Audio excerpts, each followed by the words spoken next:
put the mic on, please. Can you stand here? Yes, of course you can. Or if you like, you can sit here. No, I'm good. Wait, hello? Turn it on. Yeah, so I have stuff, like, it's like mostly scattered, but first thing we discussed was like, Kṛṣṇa comes from the Moon Dynasty and Śrīmad comes from the Sun Dynasty, hence they have very different personalities and the way they deal with things. One more thing is, we talked about Parikshit Maharaj, how he was cursed by a sage. He put a snake around the sage's neck because he wanted water and the sage wasn't able to listen. Was he not able to listen? Well, he was listening, but he was deep in meditation. So what he did was he disturbed his meditative state, and hence he got cursed that he would die within 7 days. No. So Did he disturb his meditative state when this happened? well, he Don't answer. Oh, sorry. His son comes in. Sorry, his son comes in, and his son curses him. Why? Because he thinks that he disrespected his father by putting a snake on his head. Sorry, his neck. And how did the sage respond when he heard the curse? He felt he felt bad about it. He felt bad? He felt bad about it. What does that mean? Because, he felt like Parikshit Maharaj didn't deserve it because he was a noble king. Okay. But his son was so blinded by rage because his father was disrespected. So he cursed him that he'll die in 7 days. So Parikshit Maharaj obviously just gives up his kingdom entirely and goes to, is it Yas Maharaj? Sage Yas, or... Shukadeva Goswami. Sorry, Shukadeva Goswami. But he doesn't go to Shukadeva Goswami. Shukadeva Goswami appears in front of him. So Shukadeva Goswami appears in front of him, and then he narrates to him the whole Śrīmad Bhāgavatam. And What is the meaning of that? He gives up his kingdom and goes to the forest. But he doesn't know what to do. Parikshit Maharaj. yeah, But he's sincere in his effort. yes, So when he's sincere in his effort, then who shows up? Shukadeva Goswami. Shukadeva Goswami. So basically, Similarly, what is the teaching then? Since you touched it, we must address it. Since you touched upon that, what is the teaching? You can the teaching is that if you're understand. sincere enough, the Lord will guide you in ways towards Him, basically, Or the Lord will manifest himself in the form of one of His devotees. or Guru, yes. Or as a guru, and would come in front of him, and then they start talking about the Śrīmad Bhāgavatam. And I think there was also one part was the reason why Parikshit Maharaj was blinded, because he had a mukut on his head, and when Kali had arrived in his kingdom, he had told him that you will go to any place that there's a lot of gold. So we get from his question. So that was like, he had the Guru mukut on his head, so he was kind of blinded by Kali's. For a moment. For a moment, he was blinded by Kali's effect. And then one more thing, I think another thing we talked about was the 3 people that benefit the most when we talk about Śrīmad Bhāgavatam. The number one is, the person who's the most benefited is the one who speaks. Like you. The one who speaks about it, the second person who is an inquisitive student who asks questions about Śrīmad Bhāgavatam, and even those who are merely just listening and engaging in this divine act are also blessed with the effects of Śrīmad Bhāgavatam. I think that's all I remember. No, that's okay. Very good. Wonderful. Really, I'm so impressed. But there's more. I don't remember. Yeah, you remember. Then what happens? Then he talks about the Moon Dynasty, the Sun Dynasty. Then he's discussing the appearance So of... Shri Krishna. Okay, and then we discussed about appearance. What does appearance mean? Oh yeah, wait, I remember that. I remember that now. So basically, I think there's another point that we're talking about is the fact that a lot of people in this age think that, we missed Shri Krishna's appearance by 5,000 years. Like, we missed it, but the fact that there are unlimited amount of universes in this world, and Shri Krishna is manifesting himself into each universe and doing his lila. So it's like every universe has Shri Krishna in it. So you're never really missing out on that experience, because somewhere in some other universe, in some other place, he's manifesting himself and he's doing his divine duties on this planet. So you're never truly missing out on Shri Krishna's experience. It's just he's not present in this world. Well, he's present technically, but like he finished his duties in this world, but he's still performing it in another. So we're never really missing out in a way. So we shouldn't think that we have missed out on the divine duties or witnessing him. Yeah. Okay. Then what else? You're doing great. So why would I ask someone else to speak? I don't remember. No, you remember. You remembered that. So if I give you a little hint, you'll remember the next. So then, upon death, we can. What happens upon death to those who are very much increased their sadhana? They've reached the stage of maybe bhava or prema. They're able to join Shri Krishna's divine family in a way, because we talked about it. Like he gives every soul an opportunity to join him back in Vrindavan. Is it Golok Vrindavan that you join first? No, you. Okay, I don't know. Yes, you do. Will you join him in his like the way he performs his actions, and then eventually, I don't know. Have some clarity. This is very important. Yeah, that's what I'm not sure. We use the example of the president. You remember that example? Yeah, the president is the president in the Oval Office, but then when he's at home, he's just a normal person. And so where is he? He's at home. So what are we trying to do? We're trying to get to his home. To his home. Mm-hmm. Okay. And so we get like what's called maybe a practice round. Right? Remember I gave you the example of you laughed at this example of making earrings made of flowers for Krishna. Yes. Yeah. So you may hear in theory that Krishna wears Kanaka flowers, like jasmine-like flowers on his ears. Because where are they? They're in what forest? What forest is Krishna in when he's a young boy? Vrindavan. In Vrindavan, is there a lot of gold and diamonds like us? We want to wear diamond earrings. What is their decoration? It's flowers. Flowers. Basic. Because they're Vanvasis, right? Yes. They're not kings. They're Vanvasis. So their decorations are the flowers. They're very happy to decorate themselves with flower garlands, flower bracelets, flower earrings.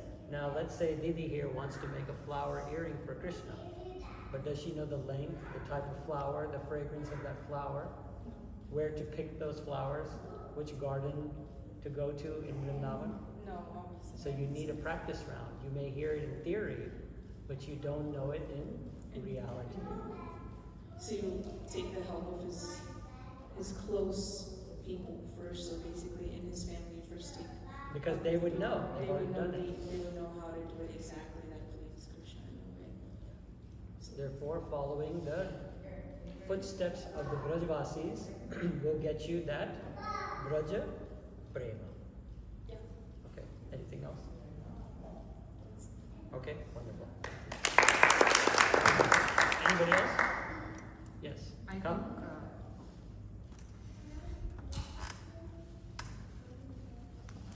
There was one more point I wanted to say, now I forgot. At the end? I think just at the end, we had mentioned that if someone is unsuccessful in Krishna prema and they're unsuccessful in their practice, Krishna does say, he does promise that he will at least take care of you in a way in which he can still keep on giving you the steps needed to guide you to Krishna prema. And I think the 3 different births you could get was in a birth in a family of devotees, in a pious family, or a wealthy family. So that was one point you made at the end, is that no matter how much you try, if you are still unsuccessful in this birth to reach Krishna prema, then Krishna will still keep guiding you in a way in which you'll be allowed to have those things needed, those tools needed to achieve Krishna prema. And I think the main point that we covered last week also is that, or you mentioned this a lot of times, love is in the details. So the reason why we need to manifest in this universe, in Krishna's Leelas, in the many different universes he is, there's Leelas manifesting, Leelas finishing, there's death everywhere, but as there is death, there is also his Leelas taking place. So we need to perfect our practice and perfect our goals in knowing what Krishna really loves, what Krishna really likes, what type of masala he likes in his parathas, what type of mangoes he likes from which mango tree, etc., etc. Okay, now going back to the pastime that Shukadeva Goswami is reciting, please tell me a little bit about that. Yes, so I think we started off with 10th Canto, Advent of Shri Krishna. So I think we started with Parikshit Maharaj asking the question, okay, we talked a lot about the Sun dynasty, but how about the Moon dynasty? And we talked about how the Moon has an effect of cooling on the mind, whereas in the Sun you feel more of the heat, the suffering. So the medication is one that gives a cooling effect, hence Krishna comes in the Moon dynasty. And we, I think, talked about Bhumi Devi. She was suffering a lot, or there were demons here on this earth. Not demons in their forms of demons, but even those who are committing sins can be considered demons. And she was suffering so much, so she took the form of a cow and went to Lord Brahma, and she asked for help from Lord Brahma. And Lord Brahma thought that it might be better to get advice or help from Lord Vishnu. So they went to the, Lord Brahma had gone to the milk ocean. He didn't have to see Lord Vishnu. Did he go along? He went with Bhumi. Okay, And the demigods. He went with Bhumi Devi and all the demigods, and then Lord Vishnu appeared. What in did his they mind. do first? They had requested Lord Vishnu for... In what way? Oh, Lord Vishnu to appear on this earth? No, they performed austerity. Oh, tapasya. they They performed... also did the Pushak mantra. Anyway, go ahead. And so Lord Vishnu had appeared and gave darshan in Brahma's mind that I will come in my original form in which I appeared from will come down and perform the duties that are needed on this earth. And I think that we dived into also how Lord Brahma, it was so difficult for him to even get darshan of Lord Vishnu, and the darshan was in the mind, not what we would think darshan is, appearance is, like right in front of us. So that we went into talking about how it's so merciful that Lord Kṛṣṇa himself appears here on this earth to give us his darshan and for us to be able to understand it. Wonderful. That's the essence of the commentary. Great. Thank you very much.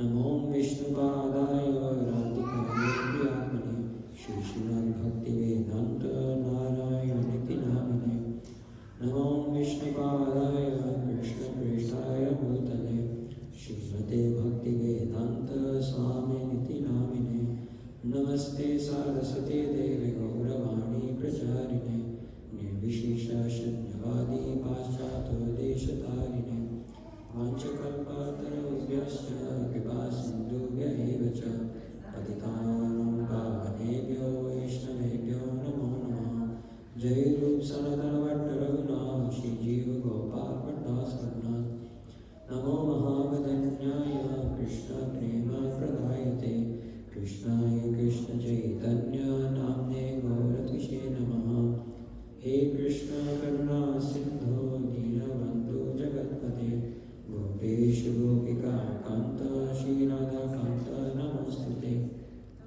Tapta Kanchana Gaurangi Shri Radhe Vrindavaneshwari Vrishabhanusute Devi Pranamami Haripriye Vrindaya Tulsi Devaya Priyaya Keshvasya Cha Krishna Bhakti Pade Devi Sattavate Namo Namaha Shri Krishna Chaitanya Prabhu Nityananda Shri Advaita Gadadhara Shivasadi Gaura Bhakta Vrinda Hare Krishna Krishna Krishna Hare Hare Hare Rama Rama Rama Hare Hare. So first of all, I'd like to offer my man's obeisances unto the divine lotus feet of my spiritual master, Nityananda Vishnu. Om Vishnu Pada Paramahamsa Parinatacharya Stotra Shri Śrīmad Bhakti Śrīmad Goswami Maharaj, and saying Nityananda Vishnu Pada Stotra Shri Śrīmad Bhakti Swami Maharaj Prabhupada, and all the Rupanuga Gaudiya Guru Parampara. And I pray that whatever we discuss today, may it be in accordance with their money, their commentary, their rules, and may we admire those within our heart and lives. So Hare Krishna, dear devotees, thank you very much for coming, and also thank you very much to our two speakers. wonderful job, really. I'm so happy that you all are remembering some things about what we are learning. So, as she mentioned, we are discussing the 10th canto of Śrīmad Bhāgavatam, and we are going in a very slow, methodical pace. This is discussing the advent of Sri Kṛṣṇa. So let's see how far we go. Hopefully we get to chapter 1, and we'll see how far we go. But we'll go, our intention here is to go slowly. Our intention is not to go in a fast way to cover every topic very quickly and just skip over the details. So, like Devi said, love is in the details. When we know the details, we end up relishing it more. At least that's what I think I've experienced. Many of us know the pastimes of the Lord. Many of us have seen, maybe in a TV serial or heard in any katha, about the birth or appearance of Lord Kṛṣṇa. And we know the general gist of things. But when we know the details of how the Lord operates, then we can really understand His mind. Just like if I really want to understand Krishna Mulani, then if I really pay attention to His actions, and I understand the inner workings of why He does those actions, then I'll really understand Him. Otherwise, I can simply see the behavior on once in a while. But I may get some idea, but I don't really know how He thinks. So that is our goal here, and that is what the Acharyas very mercifully give us. They give us different angles of vision for how we can understand the Lord and His devotees' mindset. Just like when Dev Prabhu is operating his business, when he's making a decision, he may make the decision like this, because he's so experienced. But actually maybe 10 things are coming to his mind. He may not even realize it.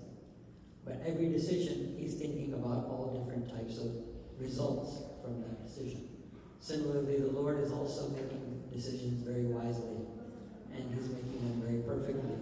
But everything He does, there are two things. Mostly you all have mentioned the duties of the Lord. You mentioned that, and so did you. Now, somebody is also bound by duty. The Lord Himself is bound by duty, as He says in Bhagavad Gita. He says, what to speak of you, Arjun, even I am bound. Because only by doing my duties properly will people follow me. A person follows a great person, right? The Lord Himself is the greatest person. Therefore, He is also dutifully bound. He must honor the proper dharma. But there's another aspect, just like in all of us. We also do things with our heart, not just with our mind. So, taking the example of Dev Prabhu, he may do his duty as a business owner, because that's the duty maybe a man or a father provides his family. But he also has a duty to have some emotional connection with the family, right? And that duty is often considered by his family members as more superior than just the economic duty that he has. Similarly, the Lord has duties, but He also has a heart. And His heart, He always wants to exchange love, rasa, with His bhaktas. So keeping that in mind, everything that He does also has a rasik meaning. That is something to do with the prem vilas, or the exchange of love with His devotees. In any case, keep that in mind as we're progressing through this canto, because those are the lovely portions, actually. Those are the lovely portions. We can understand something by logic, but when we understand by love, then we'll understand something about the Brajavasis. Alright, so as Radha ended, we talked about how the Lord is with His family members. Family members includes not just the blood-related relatives as we might think in this world, but also His blood-related friends, His blood-related gopis, because they're all one family. There's no consideration like here where we say, oh, you're a different last name. Does anybody know what last name you get when you take diksha? Maybe you probably all don't know. Achyut. So Gurudev used to say, after one takes diksha, he becomes an Achyut Gotra. So Prabhu, what is your current Gotra? Achyut. Very good answer. But prior to diksha? I also don't know. Oh, you don't know? Okay, so for example, for me, Garg is my Gotra, meaning my family lineage. But when you take diksha, you get an Achyuta Gotra. Didi, what is Achyuta? Another name for Kṛṣṇa. So now you've taken diksha in the family lineage. And diksha is also, in the English translation, is second birth. So you have taken birth in the Garg lineage, but also took a second birth in the Achyuta lineage. Gurudev said whenever in the Havan, in the yajna, whenever you perform a yajna, you might have heard the pandit or the priest, he will do his mantras, and then in the middle he'll ask whoever is the person who's that yajna for, he'll say your Gotra. The Gurudev used to say, make sure you say Achyuta. So, if you, I learned this from my Shiksha, what a beautiful example. So if we are taking diksha, we're actually taking our second birth in the line of Sri Kṛṣṇa. So everybody present along with him is also Achyuta Gotra. So we also become part of that Achyuta Gotra. Alright, so we discussed the Lord and his family. That is, the Lord and his devotees are his near and dear family. So let us continue. And now we will discuss the brief, and we'll try to go in the order of which Shukadeva Goswami is reciting this knowledge. And he's now describing how the Lord Vishnu, tells Brahmaji, hey, don't worry, we know what's going on. My original source will come, that is Sri Kṛṣṇa. Then in the next statement he says, Kṛṣṇa, can you read the verse?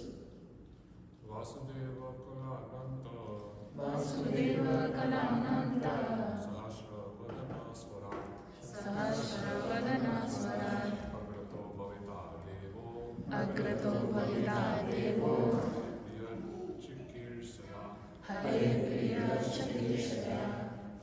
The foremost manifestation of Kṛṣṇa is Sankarsana, who is known as Ananta. He is the origin of all incarnations within this material world. Previous to the appearance of Lord Kṛṣṇa, the original Sankarsana will appear as Baladev, just to please the Supreme Lord Kṛṣṇa in his transcendental pastimes. Alright, so Shukadeva Goswami is also saying that Balaram, that is Krishna's brother. Krishna's brother will appear. Krishna's brother always appears along with the Lord. For example, in Sri Ram's pastimes, Sri Lakshmanji appears. In Sri Gauranga Mahaprabhu's pastimes, Chaitanya Mahaprabhu's pastimes, Nityananda Prabhu appears. Now, of course, in Sri Krishna's pastimes, Baladev Prabhu appeared. For those of you who were here during Baladev Purnima, we did a presentation on Baladev Prabhu, so we won't go deep in that. I think there may be some recording of that somewhere.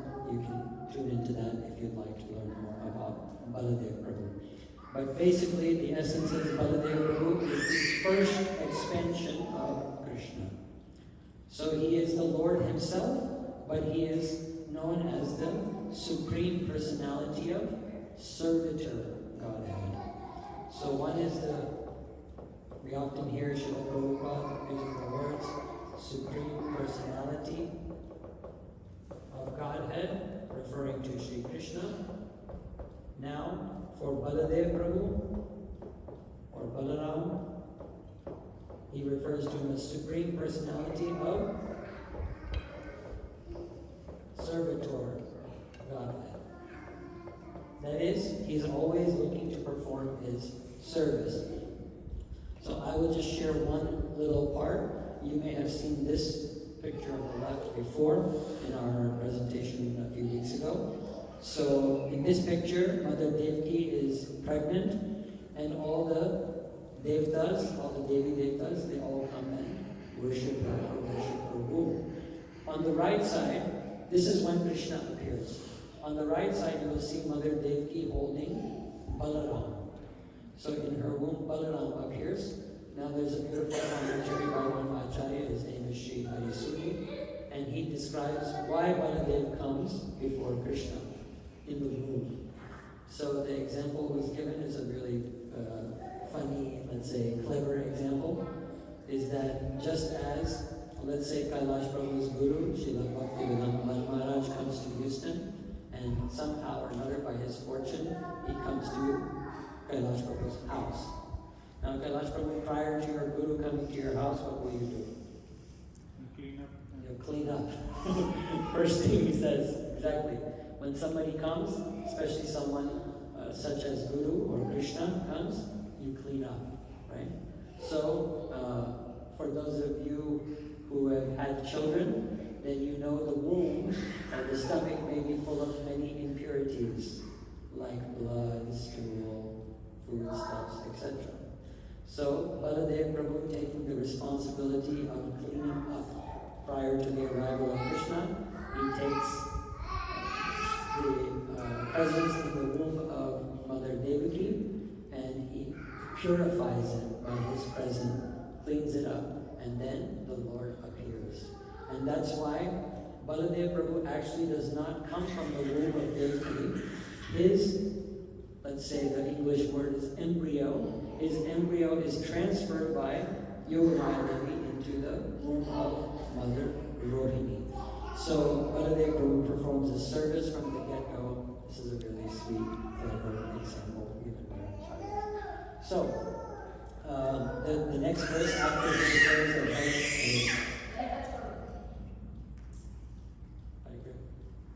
so Baladev Prabhu, he describes that, and then he also says, just like a person has a brother, Balaram, he also has a sister. That is, anybody know the sister of Kṛṣṇa? Yogamāyā, wonderful. So Yogamāyā, so this verse refers to Yogamāyā Devī Kṛṣṇa. Please, Vishnu-māyā Bhagavati Yaya sammohitam jagat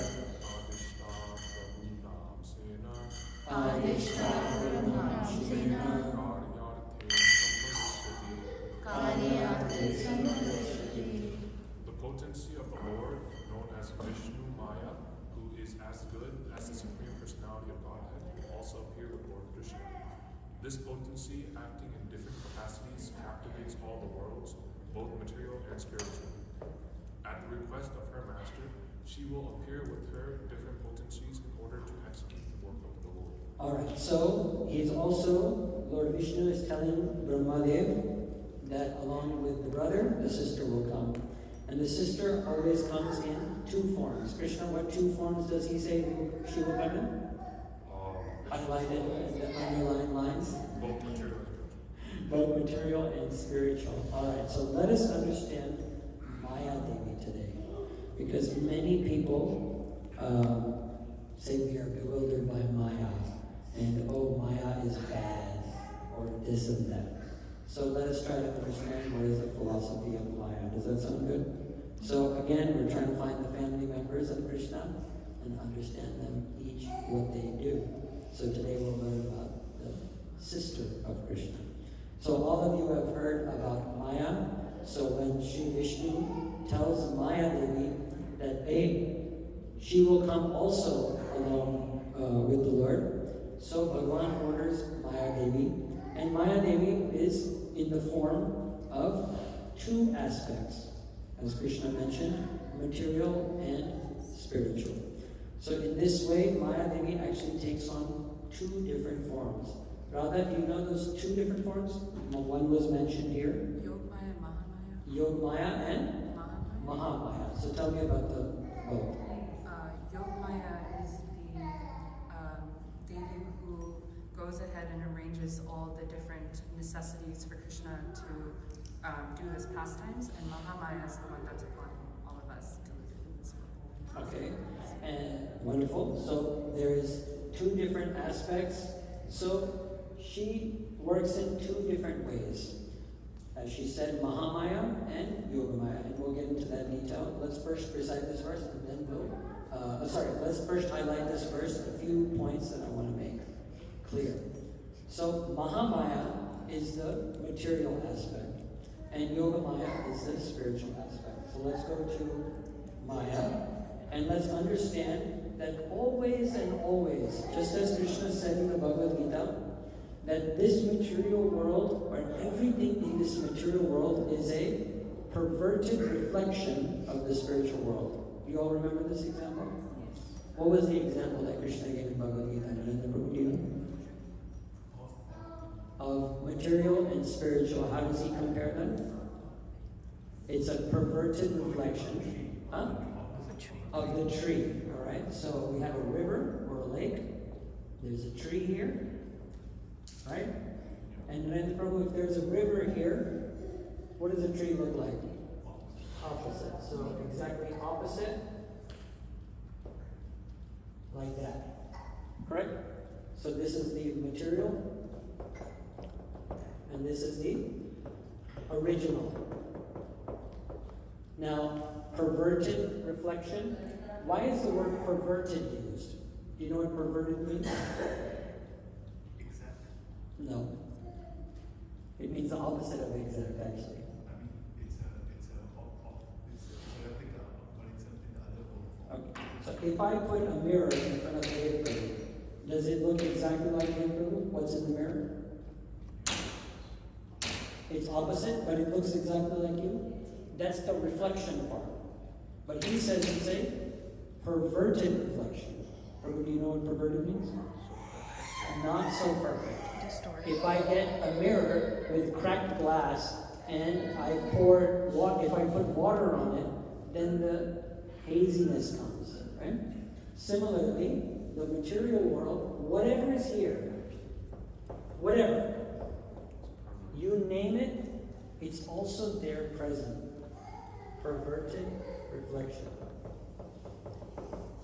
One time during Bhagavad Gita course, somebody asked me, did God create evil?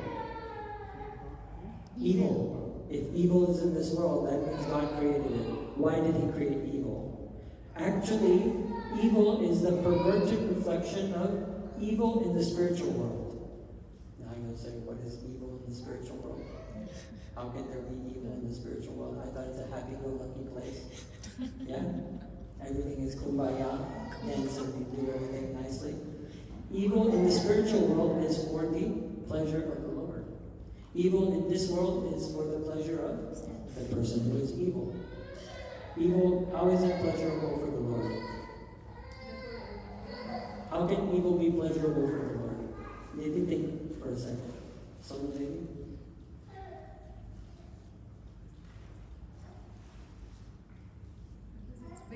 Like when there is evil, then that's when actually the goodness outshines, and it's a victory of good over evil. All right. That's also very joyous, is that right? When Lord Ram defeats Ravan, isn't that a great joy? Yes? So when evil is present in the spiritual world, it's not evil the way we think. It's evil in that maybe I'll do something like block Prabhu, and then he has to make a heroic jump. And then by seeing the heroic jump, we'll say, wow, Kailash Prabhu, what a hero. You understand? If Indra appears in the spiritual world and pours rain, and Kṛṣṇa gets to lift the Govardhan hill, but Indra does it in the mood of seva, not as a mood of evil, then did he serve the Lord, or did he do it for his own pleasure? He served the Lord. So in this way, even Kṛṣṇa lifts Govardhan hill in the spiritual world. Right? Everything that happens here happens there too. He lifts Govardhan in the spiritual world, but then you'll say, wait. How can he lift in the spiritual world? There's no raining going on. There's no trouble there. But instead, the devotees of the Lord are performing this service. Understand? Yes. This is a very technical topic, but it's important to know. So, Prabhuji, would it be fair to say that Māyā also is there in spiritual? Yeah, and we're going to discuss that. But she has a different framework, a different attitude. Just like, let's say Kailash Prabhu is Kṛṣṇa, I put a block in front of him, he jumps over it. Now all the friends and say, wow, what a great Kṛṣṇa. So in one sense, even the person putting the block is providing service, and the person having joy, seeing also has service. Do you understand that? So Yogamāyā is also present in the spiritual world, and she performs a service that looks like the service here, but the result is completely opposite. I'll give you some more examples of that. Yes, Radha, you have a question? I think I know what you're getting at, I'm not sure. Okay, so Māyā Devī has two aspects, that is Yogamāyā and Mahamāyā. Mahamāyā comes from Yogamāyā. Remember that. Mahamāyā is an expansion of Yogamāyā. So when we think of the material world as a perverted reflection, she is also a perverted reflection or a different framework than Yogamāyā. And oftentimes Mahamāyā is represented by Durga Devī. Durga Devī. Yeah? We have all seen Durga Devī. In fact, I think in the temple next door, if I'm not mistaken, the deity of Durga Devī. So, Kailash Prabhu, when you see this picture of Durga Devī, what do you see? I see sitting on a tiger. Tiger. What else? I see all different weapons she has. Weapons. Okay. And blessings. Blessings. Anything else? You captured it, I think. So what does that tell you about her? If you think about someone riding a tiger, does that sound like a very gentle creature? Tough creature. Tough? What else? Control on everything.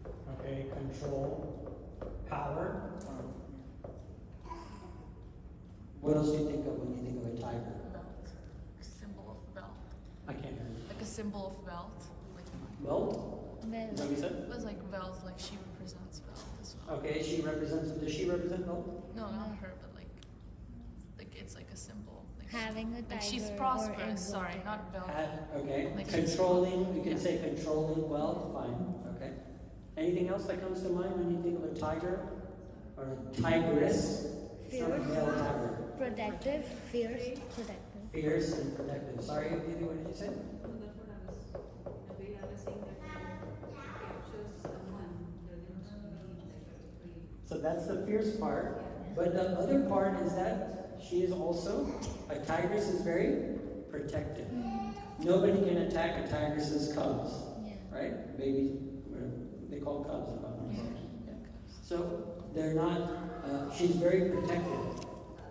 So in one hand she has a weapon, in another hand she's blessing. In one hand she has a fierce tiger, in another hand she's very protective. This is very, very indicative of her nature. For those that are wanting to get captured by the Mahamāyā portion, they will deal with the tough lady. That is, she is known as the jail warden. Do you know what a jail warden is? Do you know what a warden is?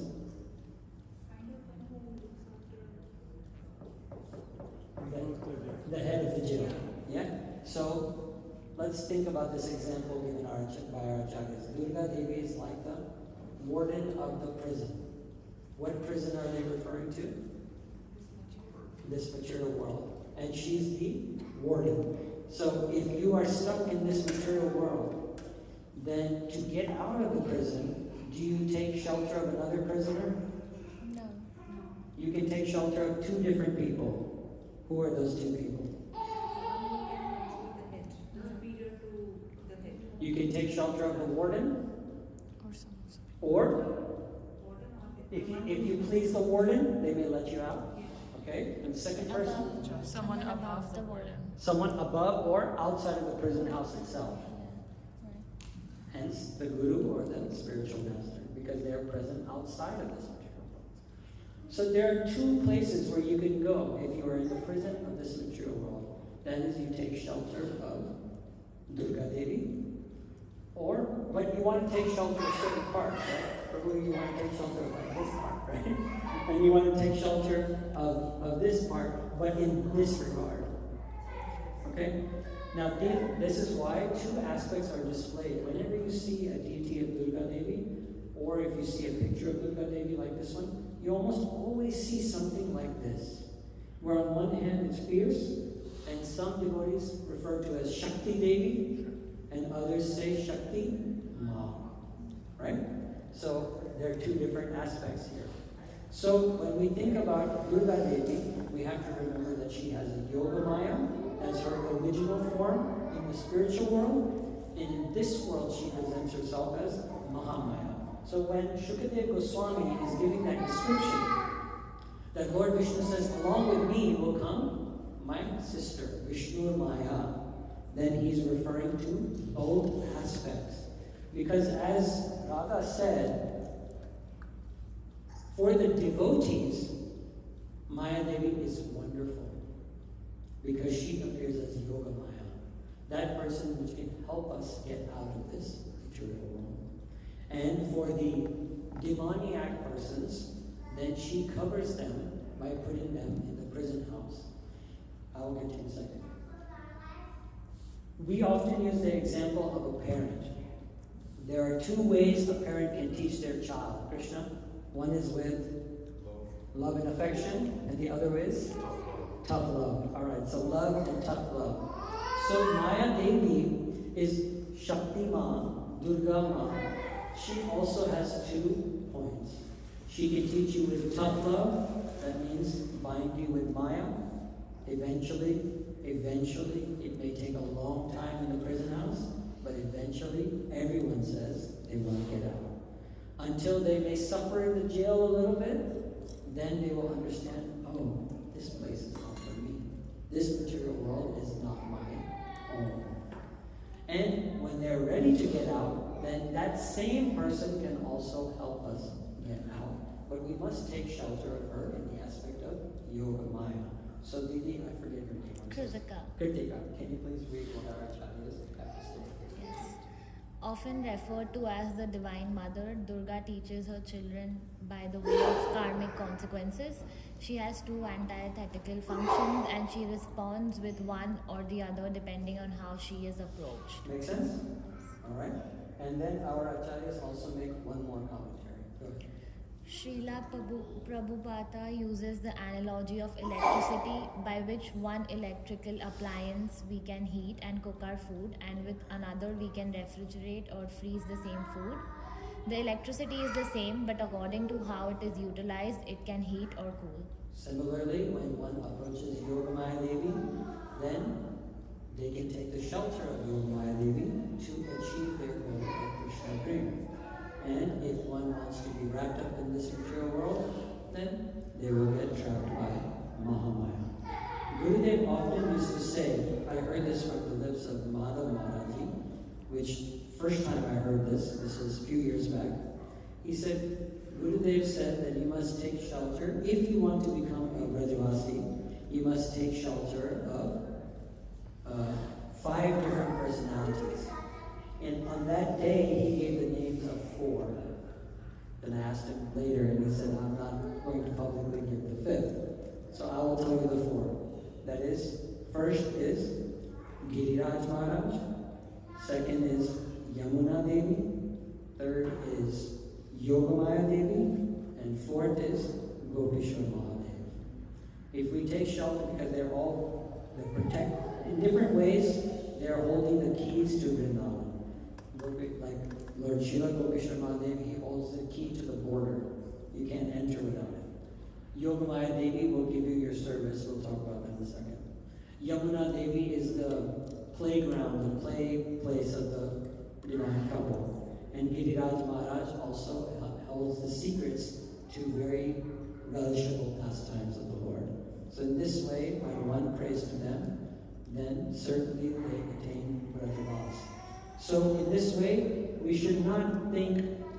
Many devotees, unfortunately, make the mistake, especially our Vaishnavas, they make the mistake of thinking, I am one pointed towards Radha and Kṛṣṇa, nobody else. Right? Nobody else. But actually, that's not the mood of the Gaudiya Vaishnava Acharyas. They are definitely one pointed in their goal to achieve Kṛṣṇa Prema. Their goal is to achieve that service to Radha and Kṛṣṇa. However, just like an intelligent student who has their mind set on the goal that I want to graduate with a finance. But that doesn't mean that they only study finance and nothing else. They also understand accounting, marketing, whatever else you study. But their goal is still one. So they take the help of accounting to understand finance. They take the help of marketing to understand finance, etc., to give them everything. Similarly, when one is one pointed towards Sri Krishna, it doesn't mean that we cannot take the help of others to achieve that prema if they can help us understand that goal even more. So when we are understanding Yogamāyā and Mahamāyā, Krishna says this verse in Bhagavad Gita, Devi Eshagunamai Mamaya Devī. Oh, this is Satyam Satyam Sarashrena Tadātava Vignāyatena Govinde Nānaram Bhakti. This verse has been incorrectly put by me. The verse should be Devi Eshagunamai Mamaya Devī. Anyway, let's read the translation. The translation is correct. I'm sorry. This divine energy of mind, consisting of the three modes of material nature, is difficult to overcome, but those who have surrendered unto me can easily cross beyond. Alright, so Maya can be very difficult, or Maya can be our best friend. So in this way, Yogamāyā Devī, when we take the shelter of Yogamāyā Devī, there is a beautiful temple in Navadvip. One day I invite you all to come to Navadvip Parikrama. There's a beautiful temple called Māyā Devi's temple, also known as Yogamāyā Devi's temple. There she is present. On the first day of Parikrama, Gurudev used to go to Māyā temple and take her blessings. In any case, you may have seen that Yogamāyā Devī, that's what we are interested in approaching. Yogamāyā Devī assists the devotees in many ways. That is by removing her potency of Mahamāyā, and she also provides the service to each devotee. So this will be a little bit difficult, I think, for many of you to understand, but let's try our best to understand it, and then if you have any question, you can clarify. Prabhu, before I start, you had a question before that, sorry. I'll ask my question at the end. It's probably do you let us? Okay, wonderful. So Yogamāyā Devī assists the devotees. She bewilders the devotees and even the Lord himself. Can anyone think of an example of the devotees who get bewildered? The Lord doesn't understand himself that he is a Lord. Okay, that's the Lord. But what about his devotees? Can you think of any pastime where one of his devotees becomes confused? Arjun, yes. Ravan, okay. Ravan is not a devotee of Lord Rama. He may be a devotee of Lord Shiva, but he's not a devotee of Lord Rama for sure. Who else? Arjun is the obvious one. What else? Huh? Mirabai, does she become confused? In fact, she overcomes all challenges, right? Dhruv Maharaj, does he become confused?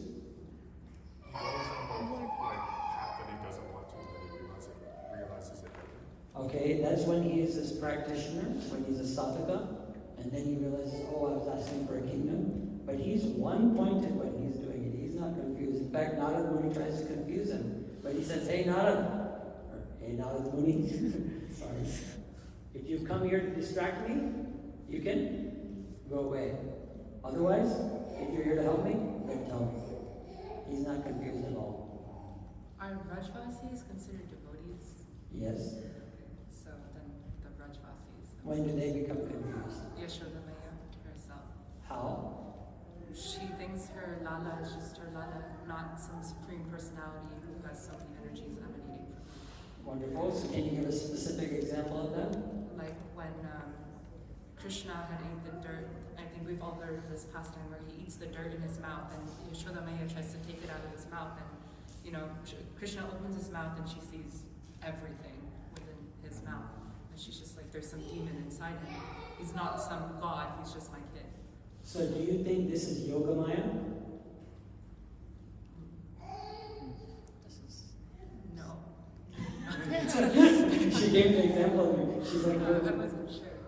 because that's her motherly love herself. That's the energy within her. That's the attachment she has with him. Can that really be Yogamāya's doing?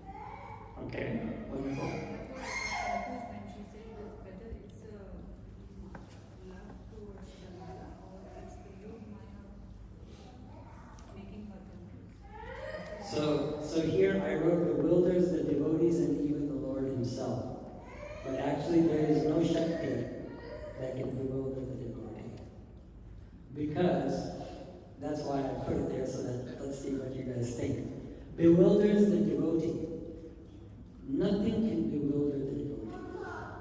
The example that Radha has given, I'm so happy that she said no, even though she seemed unsure.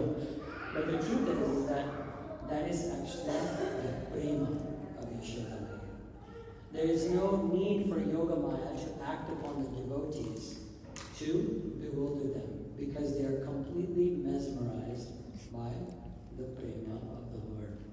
It is the Lord, unfortunately, who needs some bewilderment from time to time, because the Lord needs to forget that He is the Lord in order to exchange love in a family way. In this world, remember, this is a perverted reflection. We all know our dearmost president, Donald Trump. Okay? So we all know, we've seen his nature. Do you think somebody like President Trump can forget that he's president even in his home? You think so? You think that his ego of being the president goes away completely when he goes home? No.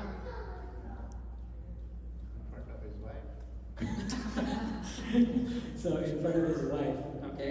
In front of his wife, he often walks along with her on the White House garden, we've seen, and he behaves like the president, in the White House.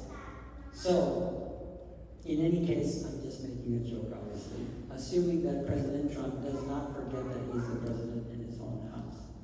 However, the Lord, in order to completely relish, he needs to completely forget that he's the Supreme. That is the work of Yogamāyā. Yogamāyā Devī also.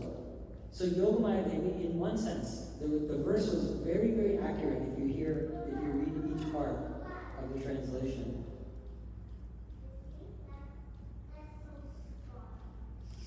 The potency of the Lord, known as Vishnu Māyā, who is as good as the Supreme Personality of God. So why is she as good? Why is she as good as the Supreme Personality of Godhead? Because the Lord gives her, oh my gosh, did I just lose this slide? Well, wonderful. Oh, there we go. The Lord gives her the full freedom to control it. The Lord says, hey, sister, hey, Yogamāyā Devī, whatever you think is appropriate, you have the full freedom to do that. You have the full freedom to do what, like you should give your sister. But you don't listen to anything she says. Anyhow, you get full freedom. I'll give you full freedom. But she also reciprocates, not in a controlling way, in a serving way. Oh, Prabhu, I will do this as a service to you. I will do this as a service to you to enhance the flavor of your pastimes. I'll give one example that Gurudev gives often. We might have, how many? There's one bhajan by our acharyas. The title is, it's in the book, Shatakoti Gopi. That means 100 million gopis. 100 million gopis are performing rasa dance with Krishna. In this world, if you have 100 million people, how big of a place do you need? Big room. Huge place. Like a stadium with that color? A city with that color? A state with that color? Maybe in India, where it's really popular. Yeah, a state. You need a huge place. Now, Prabhu, Didi, you went to Vrindavan. In Vrindavan, Was there any such place that was as big as the whole state of Uttar Pradesh, where it could fit 100 million gopis? No? Not that big. So some devotees may ask, one devotee asked Gurudev, this bhajan says 100 million gopis are dancing with Krishna at the same time. Where did they all fit? Practical matter. Where did they fit? Because he was at the Parikrama place where the Ras dance happens. And it's like as big as this. You know? It's like, wait, how did that possible? So then Gurudev says, this is the type of work that Yogamāyā Devī does. She can expand the abode to accommodate whatever she wants, and she can shrink the abode to accommodate whatever. I'll give you another sweet example. These are various meditations you can have when you're listening to any pastime. One time it's described that Śrīmati Radhika goes from her home to visit Mother Yashoda's home. But she reaches there very quickly, like in 5 minutes. But did you go to Barsana? You went to Barsana? Barsana and Vrindavan, do you remember the distance? Okay. Did you go by car or rickshaw? By car. So by car it's about 20 minutes, 25 minutes. So maybe 10 kilometers. Can you cross that by walking in 5 minutes? No. But Śrīmati Radhika does it. So the devotee asks, hey Gurudev, how does that work? It said she walks to Mother Yashoda's house and she reaches there right on time to make lunch. So Gurudev says, Yogamāyā Devī shrinks the abode so she makes it there quickly and then goes back to home. These are some examples I'm giving you of the beauty of Yogamāyā Devī. So Yogamāyā Devī, let's go a little forward. Could you give an example of, sorry, I didn't mean to interrupt, but when you said Ravan was not a follower of Lord Ram, actually he was Parshuram's follower. And when he got all the Shaktis, Parshurama told him the exact same thing. Lord Parshurama told him that Māyā will come and take you if you do not get into more bhakti before you use the Shaktis. So I was just trying to relate it with, he was not Lord Ram, but Lord Parshuram's follower. Actually, he's Lord Vishnu's gatekeeper, Jai Vijaya. That's from the previous life. So in any case, even the demons play a role in the Lord's pastimes. What I meant is that we cannot say that Ravan, in his appearance, let's say, or his birth as Ravan, is a devotee of Lord Ram. It may be due to his past history or even his future that he becomes a devotee of the Lord, or he was a devotee that got cursed. This is appropriate, but to say that he's a devotee of Lord Ram, there is absolutely zero evidence of that in Lord Ram's pastimes. Is that fair? Okay. Alright, so let's move on. Now, Yogamāyā Devī Shishirana Gunji Ki. Yogamāyā Devī is represented by Purnamasi Devi. Purnamasi Devi. Okay, try to remember these names. Again, we're getting a little technical here. Purnamasi Devi. Purnamasi Devi, have you heard this name? Yes? You have heard this? Radha? I've heard it, but I forgot what it means. Okay. So Purnamasi Devi is described to be, and I'll just pull up a deity. This deity is actually in our Vrindavan temple. Gurudev established this deity in the mud. So this deity is Purnamasi Devi. Now Purnamasi Devi Radha, is she wearing very colorful clothing? No. Yes. She's wearing one color. Yes. What color is that? Golden. Or saffron? What kind of persons wear saffron? Pure, Sages, ascetics. So it's described that Purnamasi Devi is an elderly, sage-like woman in Vrindavan. Gosh, there are so many beautiful pastimes with Purnamasi Devi. Because Purnamasi Devi is like the it's almost described, she's like the elderly mother. That's not the right English. it's not really good English word, is described that she was like the elderly, mother-like figure of Radha and Krishna. But unlike a mother, she desires always that Radha and Krishna meet. So she sometimes comes and does funny things to make that arrangement happen.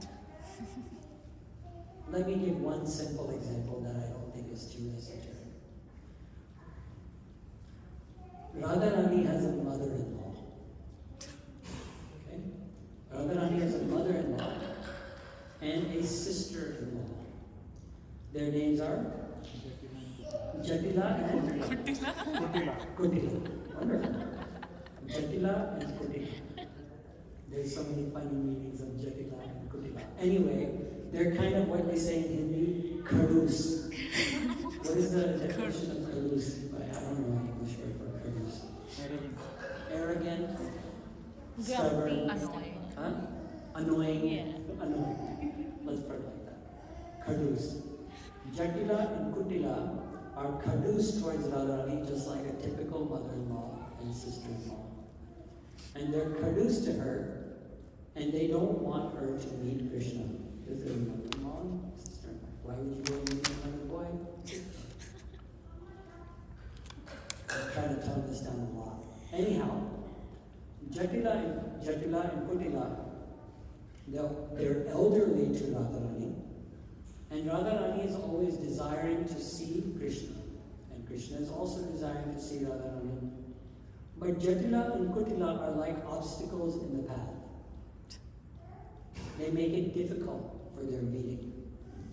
Now, you may say, well, why is that? Why is it difficult? Radha, why would there be obstacles in the path? Because the more obstacles you have, the more obstacles you have to jump, the more fruitful your efforts are once you reach them. Wonderful. If you got an A on everything without studying, what would be the value of that A? If money grew on trees, would anybody care for money? It's because you worked for it, but you got it. Similarly, in prema, in love, when you work for it, then you value it. Otherwise, it becomes like, let's say in this world, if a girl loves you without you asking, you're kind of like, oh no, let's use the example of a boy. If a boy loves a the girl plays, what do they say? Hard to get. Because they want to see the boy work. And then they derive some pleasure. Anyhow, Krishna is meditating on this. He's like, I gotta work harder. Anyhow, so Radharani is often waiting for Krishna, and Krishna has to overcome the obstacles of Jatila and Kutila in order to meet her. Sometimes he's unable to do so, because it's not like a mother-in-law and sister-in-law are very easy to convince. So he comes up with very clever ways, some of which are displayed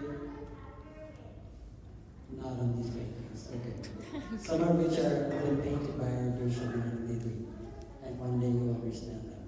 In any case, some of them require another elderly person to coax or to convince Jatila and Kutila. For example, if Dev Prabhu wants to do something mischievous, and he has a friendly older uncle that says, but his parents don't allow him to do that. So maybe he goes to the friendly uncle and says, can you convince my parents so that I can go out for tonight and don't tell them I left, I'll jump from the window, like that, right? Similarly, Purnamasi Devi is something like a cool aunt, something like a motherly-like figure that says, okay, they really would like to do this, let me figure out a way to help them. So sometimes she may even take on a different form, like a dress up as a priest, and go to Jatila and Kutila and say, if you do not let out Radharani, it will be very inauspicious for your family today. And then they say, oh, Panditji, okay, jo aap kahoge wahi theek hai. You understand my point. So Yogamāyā, I'm so vague. It's so disturbing to me to be so vague. Anyhow, Yogamāyā Devī plays this role in Vrindavan. So why Gurudev says we must also take shelter of Yogamāyā Devī or Yogamāyā Devī is because she knows the clever ins and outs of how to serve the divine couple, Radha and Kṛṣṇa. So that is one beautiful aspect of Yogamāyā Devī. Hence, dear Vaishnavas, whenever we approach any, for example, we may find ourselves in a temple of Durga Devi, or we may find ourselves in a temple of Lord Shiva, etc. Don't make the mistake of trying to say, no, this is not my place. I don't have anything to do with this. I am Radha Kṛṣṇa devotee. Wonderful. That is very good behavior to be one-pointed to Radha and Kṛṣṇa. However, don't make the mistake of offending simply due to lack of intelligence or knowledge. That's why learning these things are very, very wonderful and useful for the Lord. So Kṛṣṇa, what does Srila Prabhupada's commentary have to say? This will hopefully understand a little bit about Yogamāyā Devī. Thus the Lord's potency, Vishnu Maya, has two features, Avarnika and Unmuka. When the Lord appeared, his potency came with him and acted in different ways. She acted as Yogamāyā, Yashoda, Devaki, and other intimate relations with the Lord, and she acted in a different way with Kamsa, Salva, and other asuras. By the order of Lord Kṛṣṇa, his potency Yogamāyā came with him and exhibited different activities according to the time and circumstances. Karyarthe Sambhavishyati. Yogamāyā acted differently to execute different purposes desired by the Lord. As confirmed in Bhagavad Gita, chapter 9, verse 13, Mahatmanas tu mam partha devim prakritim ashritaha. The Mahatmas, who fully surrender to the lotus feet of the Lord, are directed by Yogamāyā, whereas the Duratmas, who are devoid of devotional service, are directed by Mahamāyā. Okay, so this makes sense. I think we've addressed this multiple times. Let's read this last part and I'll... She says, Sorry, go ahead. yeah, it says, right, she acted as Yogamāyā with Yashoda and Devaki. Okay, so the next page addresses this. Go ahead. When Yashoda saw the universal form or Vishwarup of Krishna's mouth, and when Nanda Maharaj saw Kṛṣṇa in Varuna Loka, they were completely unaffected by it because of their intense vatsalya bhav or parental affection, even though they saw such majestic aspects of the Lord. Make sense? Okay. This is neither the action of Yogamāyā nor Mahamāyā. It is the nature of prema itself. Prema covers one's knowledge of the Lord's power and majesty, or Aishwarya Maya Gyan, and binds up Kṛṣṇa in the hearts of his premi bhaktas more and more with the robes of spiritual possessiveness. Spiritual possessiveness in Hindi or Sanskrit? Mamata. As affection for Kṛṣṇa increases, prema completely submerges the devotees in the great ocean of relishing Kṛṣṇa's sweetness. So now you may say, well, why is Yashoda and Devaki here? Because, as I mentioned, for example, she may shrink the Vrindavanam, she may expand it. In the kitchen, she may expand the number of things that are there in the kitchen all of a sudden to accommodate all of their various services. Make sense? But she doesn't actually control them, because the devotees are outside of this. Their prema is more than enough. There's no need for it. Okay, yes, bro. Your question. My question was exactly that when Devaki Mata saw Kṛṣṇa, it wasn't the affection that made her feel that, no, this is my son, or was it one of the Mayas which came and confused her? Devaki is a pure devotee or not? She is a pure devotee, but she's a mother at that time, right? Yes. So she has the mood of motherliness. That doesn't take away from her purity. She's a pure devotee that has prema for the Lord. But she has a mood of motherly affection. Right? But she's different from Yashoda. How? Think about that pastime you just told me. We're going to go into that in just a second. Devaki is different from Yashoda. So could repeat the question again? You said Devaki, when the Lord appears in front of her, what happens to her? Do you know? She's in the jail cell. The Lord appears. Then what happens? when she sees the Lord, and I mean, after the eighth son, when Yogamāyā comes, or when the Lord appears in front of her, as her, after she's in the jail cell. Alright, so let's go. Okay, so in this case, our acharyas are telling us, that's the conclusion here, that Yogamāyā Devī doesn't act on the devotee themselves, acts for the service of the devotee. But Yogamāyā Devī is given free rein by the Lord, that he says, you do whatever you need to me in order for me to relish these moods between me and my devotees. You had something to say? I was just looking at the kid in the back. Sorry? One of the kids behind Kṛṣṇa, he's just crossing his arms. So Oh yeah, he's probably like, because he's mad, right? Because he complained to Yogamāyā that he ate dirt. Oh. And then Yogamāyā gets lost and he's like, wait, I thought I was going to get to see a beating. But that didn't happen. So, continuing on, Śrīmad Goswami describes how Vasudeva marries Devaki.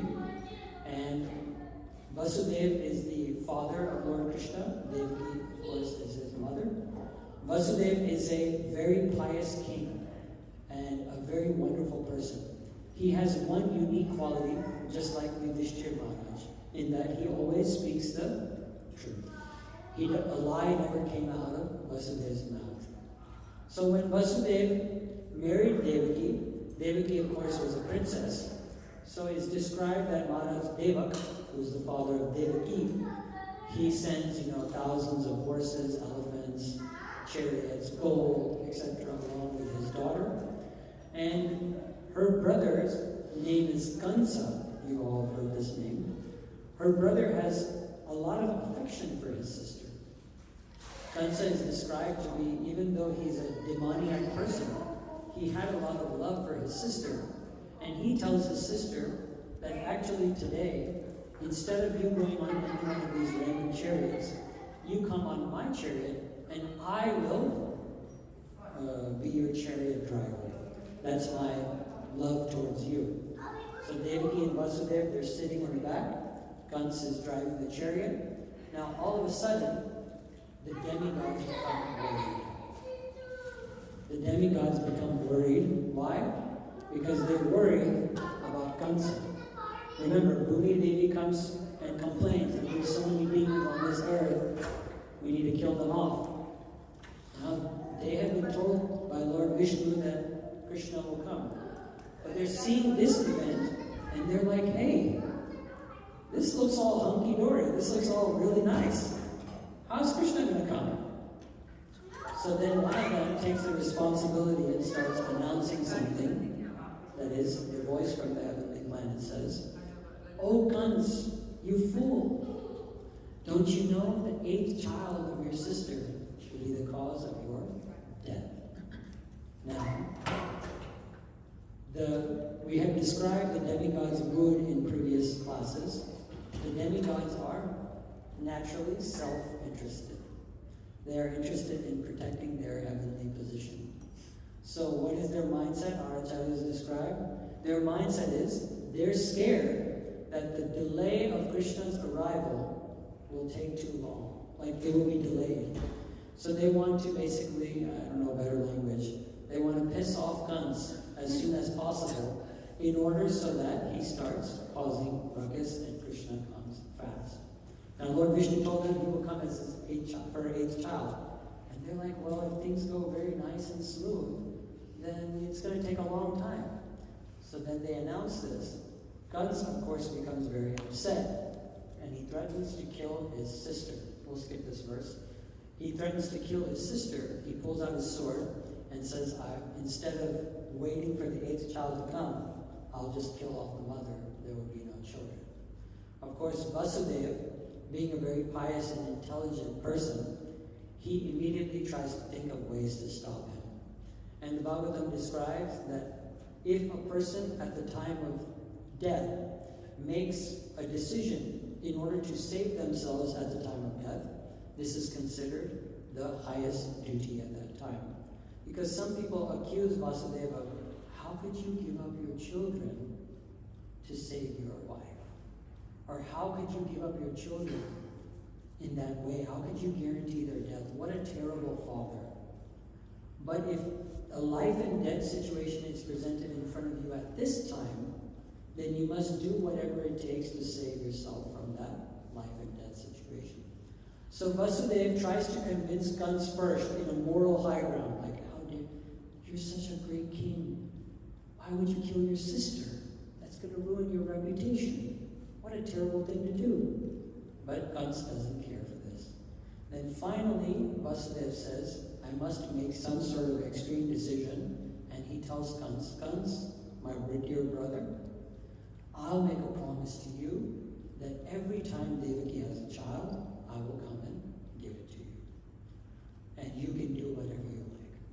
So Kṛṣṇa, knowing that Vasudeva is bound by truth, he agrees to this proposal.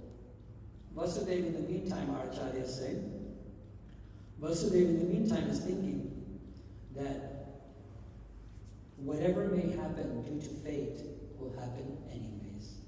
At least let me try to save my wife today. Who knows? Maybe time will tell that Kṛṣṇa dies before all my children are born. Better I delay the death and see what happens. Because whatever will happen by the Lord's arrangement anyways. So in this way he makes this promise, and it's getting time now. But I just want to address Narendra Prabhu's question and then we'll go to it. That when Devaki has her 8th child, Devaki, we'll just go to the picture here. We'll skip all this. We'll get to this next time. When Devaki has her 8th child, have you seen this painting before? It's very famous. When Devaki has her 8th child, the Lord comes in front of her in this form. Narendra Prabhu, how does the Lord look?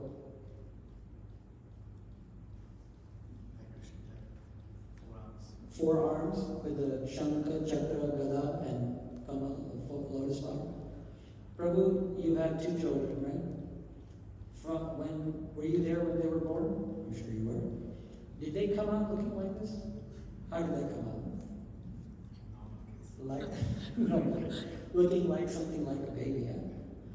So, just to address this point, because we were going to discuss this next time, but since you have the question, we'll just talk about it. The reason this chapter is called the Advent of Lord Kṛṣṇa, or the appearance of Lord Kṛṣṇa, is because the Lord appears in front of Devaki, but does not take birth from her. The Lord appears in front of Devaki, but does not take birth from her. When the Lord appears in front of Devaki, he comes in his four-handed Narayan form. When he comes in his four-handed Narayan form, Vasudeva and Devaki, what are they doing? Folding their hands, and he's singing the glories of the Lord. And they're so happy. But after folding their hands, then they say to the Lord, "Oh Lord, we prayed and wished that you would come as our son. So dear Lord, can you please come in the form of our son?" Then the Lord took the form of the baby, and then it's described that Mother Devaki fed him her breast milk. Do you remember a similar instance in a different pastime of the Lord?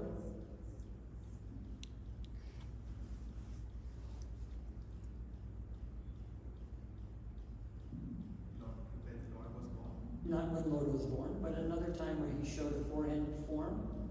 Someone folded their hands and then requested them to show their... Yes, in Arjun.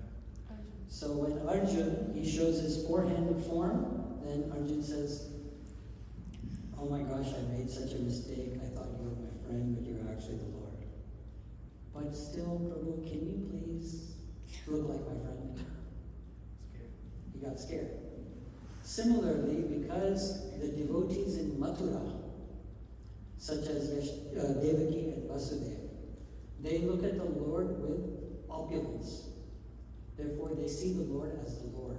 They don't have that intense prema that Mother Yashoda has, where she sees him as her child, despite seeing this. So in Mathura, the Lord displays his opulence, potency. There Yogamāyā is not present, in the sense that she's not covering that. She's allowing the Lord to become his lordship, and then he turns into a baby. Later we will learn that Mother Yashoda actually gives birth to Kṛṣṇa, because the Lord never appears in a foreign form in front of Mother Yashoda.